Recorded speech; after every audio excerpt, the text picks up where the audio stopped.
working to help him castrate his sheep. As the farmer castrated the first sheep, the French farmhand took the parts and was about to throw them in the trash. "No! Don't do that!" yelled the farmer. "My wife fries them up and we eat them. They are delicious. We call them sheep fries." The French farmhand then saved the parts and took them to the farmer's wife, who fried them up for dinner. On the fourth night, the farmer came to the house for dinner and asked his wife why the French farmhand wasn't there. She replied, "It's the strangest thing. When he came in and asked me what was for dinner, I told him French fries and he ran like hell."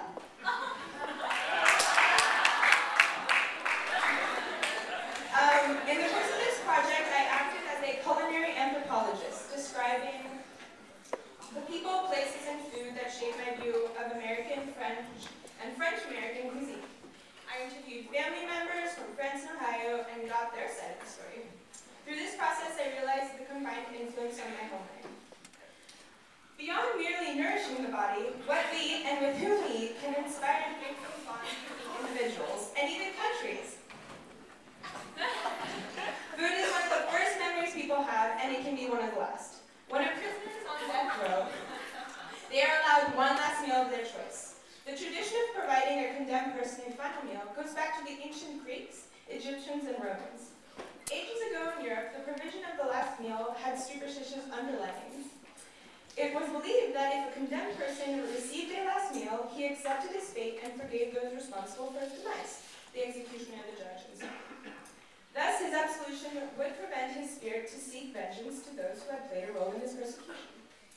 Food is so much more than the substance needed to biologically survive.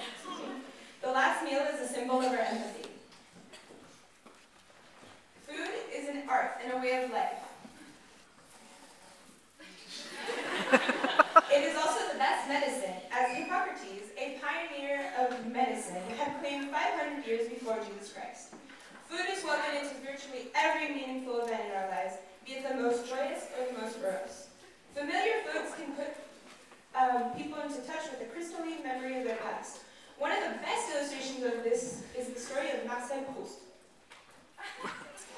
He had a banal life and was leading a routine existence until he was invited to tea at his aunt's house. There, he ate a small Madeleine. The taste of the Madeleine submerged him into the forgotten memory of his childhood. As a result, one of the most famous pieces of French literature was born. America is the land of diversity, a melting pot, a patchwork of quilts. Many Americans trace their cultural heritage to places far beyond its borders. While I was born here, my mother is French and my father is from rural Ohio. Growing up there were obvious cultural differences in dress, in languages, in attitudes, and in social interactions. But to me, the most important difference between French and American culture is the approach to food and cuisine. The French attitude towards food is a serious art, in which results in rules, expectations, and procedures. The French are known for their multiple course meals, cream, and the seriousness in which they tackle cuisine. From experience, I know that French people principally talk about their vacations, past and future, and meals and recipes.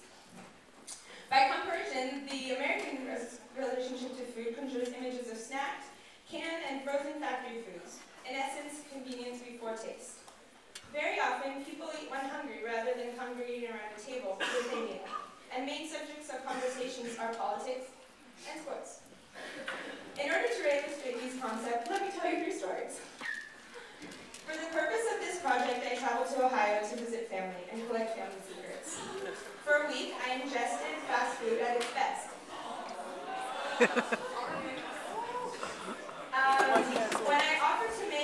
I sampled practically every fast food chain in the Midwest. When I offered to make a simple home dinner as a form of gratitude, I was shut down. It was more convenient to order Pizza Hut. Ouch. But not everything was lost. Tradition rolled back into the town of Dresden, Ohio. Mushroom season had arrived. Family friends who live part of the year in a trailer, which has a view on one of the muddiest rivers in America, the Muskingum River, offered to take me mushroom hunting. Along the river course, were riddled with morels, one of the most expensive mushrooms on the market. We walked through thick weeds, survived a black snake attack, and found joy when finding the first mushrooms.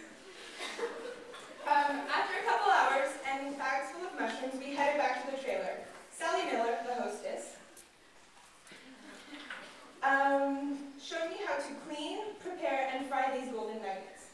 They were delicious. That night, we ate about $400 worth of morels in a trailer on the New Philistine River.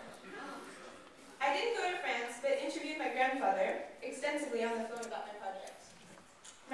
He told me many stories about this, and this is the one that impressed me the most. My grandfather was 7 when the Germans took over France. He was living in Bordeaux, which was under German occupancy. There were very severe food restrictions, and my grandfather remembers very vividly being hungry and seeking food. He even ate raw flour once to calm his hunger. To save her family, my great-grandmother ruined herself on food brought from the black market. But here's the story. My grandfather was coming back from a farm near Bordeaux that his aunt owned. His aunt had given him one of the most precious things at the time, 1 dozen eggs. He was carrying these like a true treasure when stepping down from the train, he tripped and fell. He was able to control his fall so that the eggs would be unharmed. But as a consequence, he shattered his elbows. He was in excruciating pain for months. But to this day, he is still proud that he did not break the eggs. I don't have this respect for food because in this society, food is everywhere, available and cheap.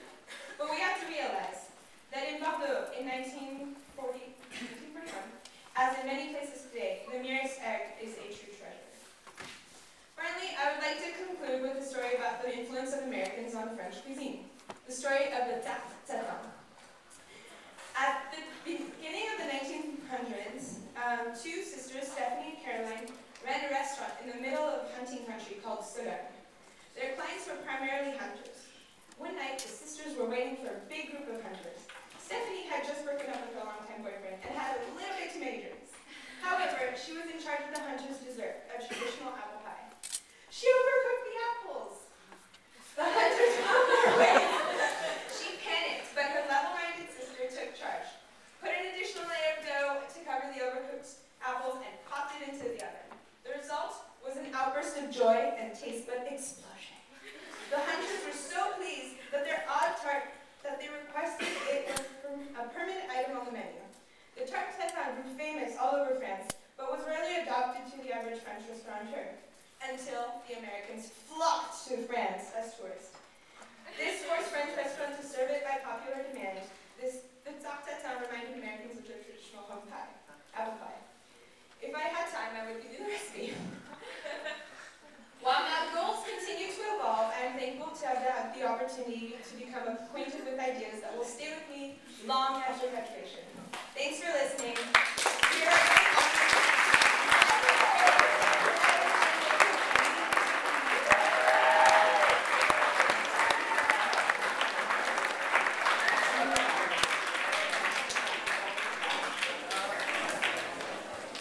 We appreciate your patience and also your listening. We have one last presentation. Ilana Cohen is going to present something for us.